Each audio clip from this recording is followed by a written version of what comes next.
Welcome back to the Sports Source.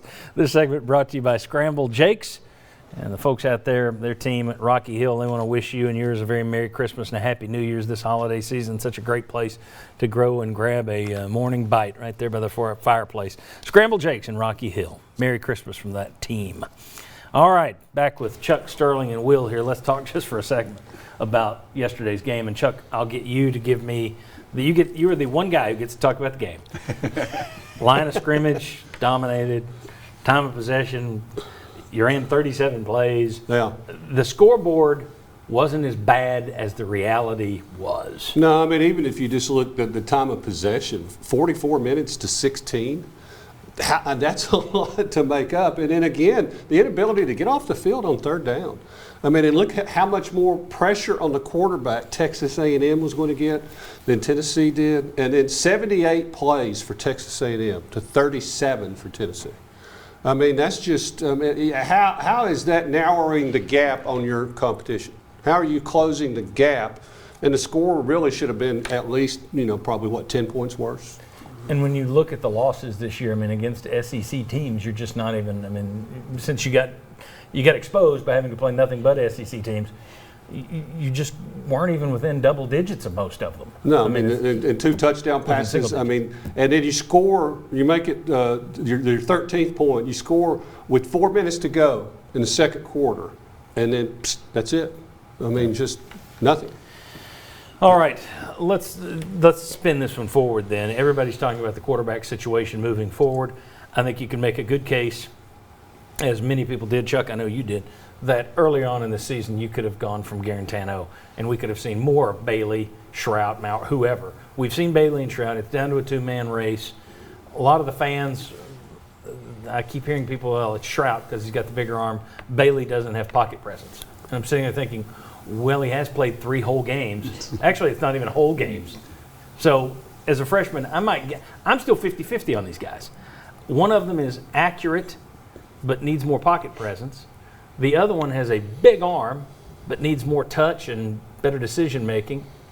I don't know, so I'm asking you, if you're the coach and you're going to the spring practice, who's number one on your your list going into spring?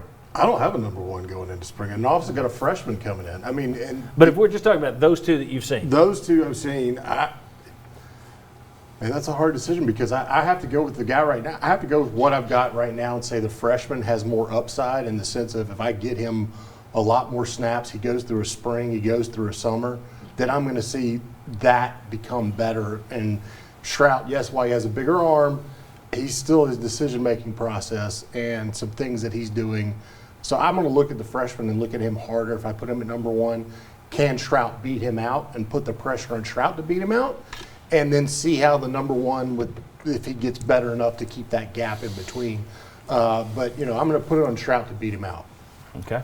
What are you doing? It's amazing. It must be the season to be jolly. I agree with Willie Raincloud. Are you kidding me? Come on. And Will said it best. Bailey is a guy he's just a true freshman. Last year, this time he's playing high school football. Then go right to the SEC. And some of the things he's done, I was quite impressed with, to be candid with you, from a guy that played the position and know how hard it is to adapt to the speed of the SEC as a young guy, put it in the pocket. So, yes, I would do the same thing that Willie Raincloud had just said. I would put JT in a position to have to take it from Bailey to push him to get better, which makes the position better. And as that position goes, so does the offense. And then you hope that Caden Salter comes in here. It pushes everybody more. And pushes everybody. With a whole nother dynamic. Right. Whole nother dynamic. Much more of a dual threat kind of a guy.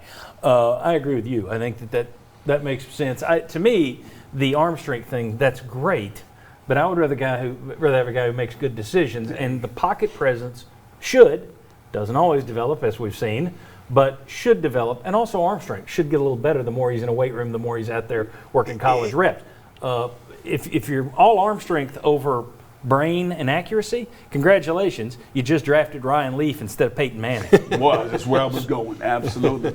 I mean, Absolutely. the arm strength is overrated. Or Mitch Trubisky. Or Mitch, yeah, I mean, And I tell you what, you John, can throw you it through watch a wall, but Tennessee's. you don't know if it's going through a wall you or through a watch receiver. Tennessee's passing routes, they take some time. It's no wonder it looks like he's slow to get the ball out. He's looking at the back of a lot of jerseys a lot of times. They need to give him a check down or some shorter passes to be able to throw. Well, he's also, I mean, he is slow back there, but I would think that's normal. The game is so fast. He's Fast, a yeah. true freshman, Yeah. people. A true freshman. I mean, there's a guy that went first round who transferred from Purdue. He ended up going to Illinois by the name of Jeff George, who looked just that slow as a true freshman. Ended up being a first round draft choice and had an incredible NFL career. So, he's just a true freshman. Yeah, I think that the people who think the ship has sailed on Harrison Bailey already, No. at some point, whether it's a coach or a quarterback, at some point you have to give somebody more than a little amount of time. You have to see what develops. And I'm not arguing to keep Pruitt, but in terms of a quarterback who you've seen for 3 games who was a true freshman, I don't think I'd say, okay, move on. It's got to be this guy. No, And look you've at still his got to see what he completions develops and attempts. I mean, he's completing passes. I mean, you can say he's holding it long, but look at the pressure, just like Texas A&M was. That was a huge difference just in what the defensive line could do for Tennessee and what Texas A&M did.